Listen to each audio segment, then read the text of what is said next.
What's going on, YouTube? It's Drew, Lefty, NDV10. I've got 4 T206 to show off today.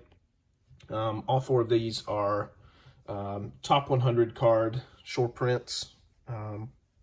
3 really good ones and one that's just kind of expensive, I think, more because he's hoarded.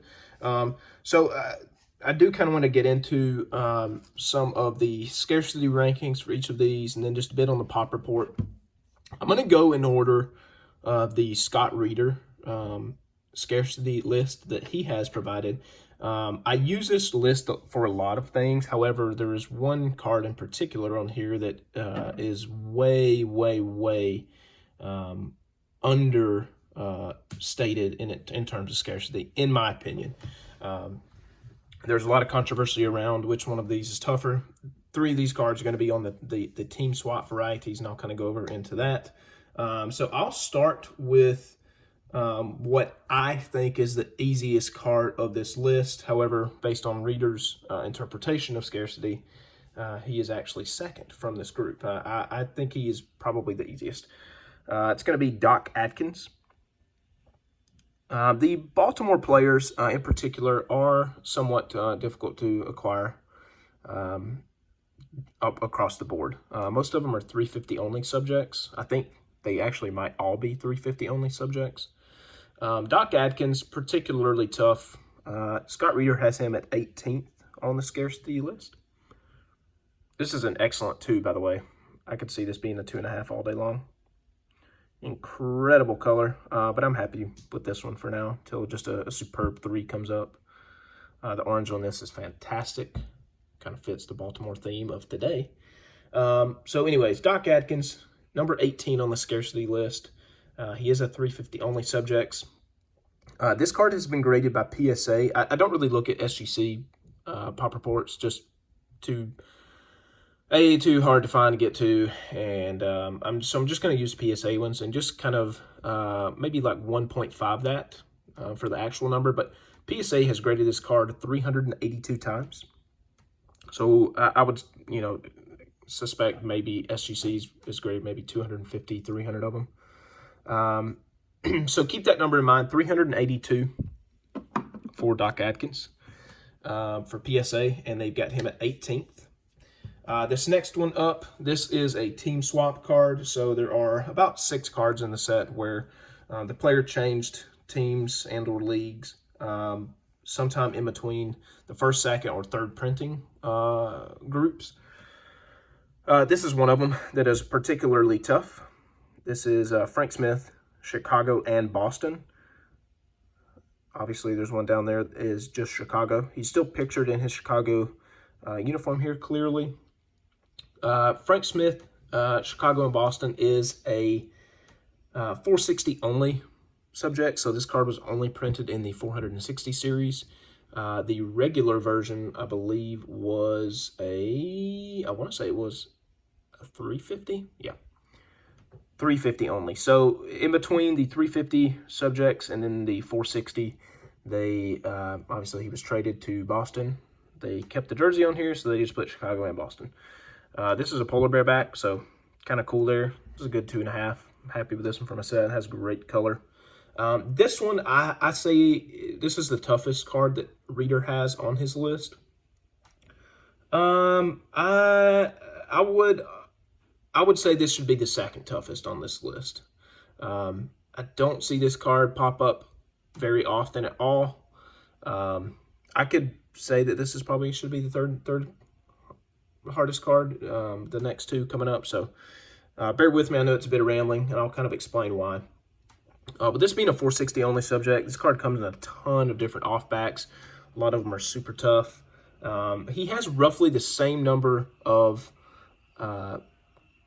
Chicago and Boston cards in the pop report for PSA that he has for the regular Chicago, which isn't nearly as tough, at 309. So PSA is graded 309 of these, so, maybe 450, 475, maybe 500 total. I don't know what SGC has done. Reeder has this card at 16th on the scarcity list. So he's the toughest on paper, according to Scott Reeder, of this bunch. And again, I love Reeder's list, but I do deviate, especially these next 2 cards. and especially the last one. This is the most expensive card of the 4 by far that I've picked up. It's going to be Kit Elberfeld. This is a very, very tough card. Scott Reeder has this card at 21st. It is a 350 only subjects. This is the Washington version. Kit Elberfeld also on the New York team, and the 150 only variety. So this is a really nice 2.5. I don't even know what a 2.5 in this card goes for now. I think I paid $12.50 for this card. $1,250. I think this is probably closer to a $2,000, $2,500 card now.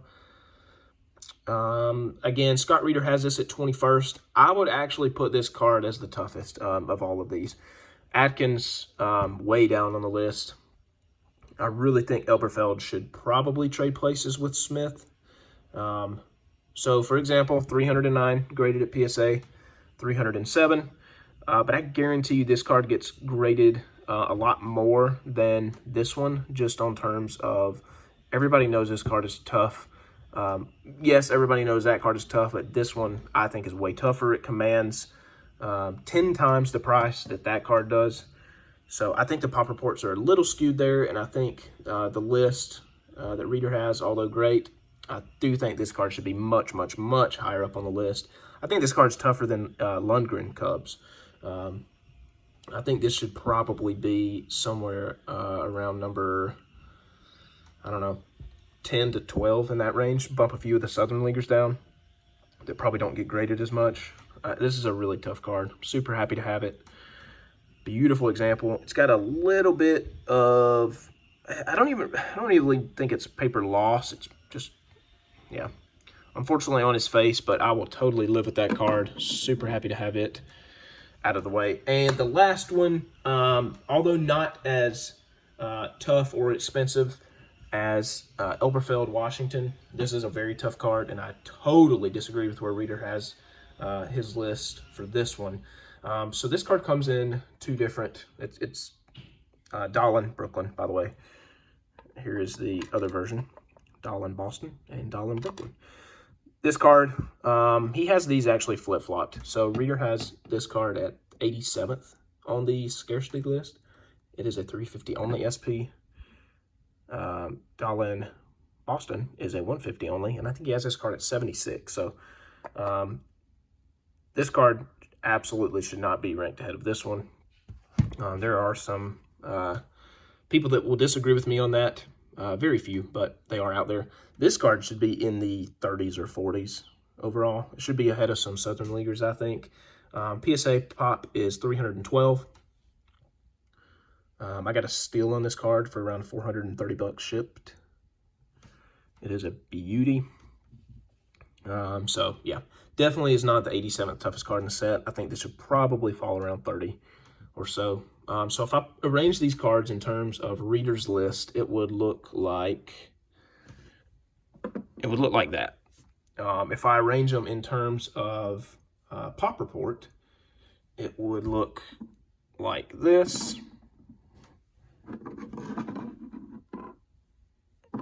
However, I personally think it should probably look something like this.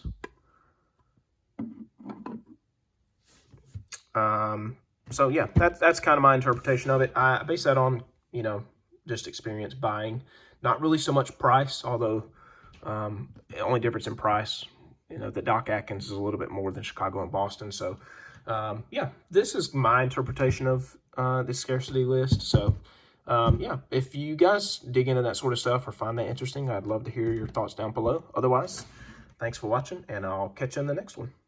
Peace out.